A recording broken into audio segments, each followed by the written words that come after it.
Hello বন্ধুরা, তোমরা সবাই কেমন আছো? আশা করি ভালো আছো আর আমি অনেক ভালো আছি। তোমাদের সঙ্গে একটা নতুন রেসিপি শেয়ার করার জন্য চলে এসেছি। আমি বানাবো ঝাল বড়া। তার জন্যে প্রথমে নিয়েছি ছোলার ডাল, ভেজে রেখেছিলাম, সেটাই নিয়েছি ডালটা।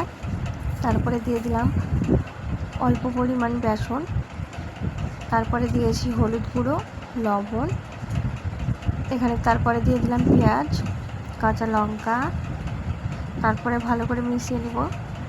আপনারা চাইলে এখানে চালের গুঁড়ি অথবা ময়দাও ব্যবহার করতে পারেন, অল্প পরিমাণ দিতে পারেন। তারপরে ভালো করে মেখে নিচ্ছি। দেখুন আমার মাখাটি হয়ে গেছে।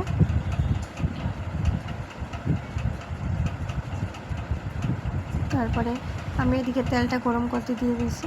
দেখুন, আপনারা এখানে হাত দিয়েও দিতে পারেন বা চামচের সাহায্যেও দিতে পারেন।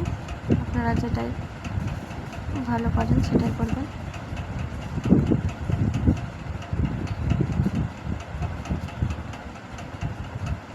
আর আপনারা কে কোথায় থেকে ভিডিওটা দেখছেন অবশ্যই কমেন্ট করে জানাবেন। আর ভালো লাগলে অবশ্যই লাইক, কমেন্ট, শেয়ার আর সাবস্ক্রাইব করবেন। আমি আবারও বলছি, অবশ্যই সাবস্ক্রাইব করবেন আর কমেন্ট করে জানাবেন। ভালো হলেও কমেন্ট করবেন, খারাপ হলেও কমেন্ট করবেন, আমি ভালো করার চেষ্টা করব।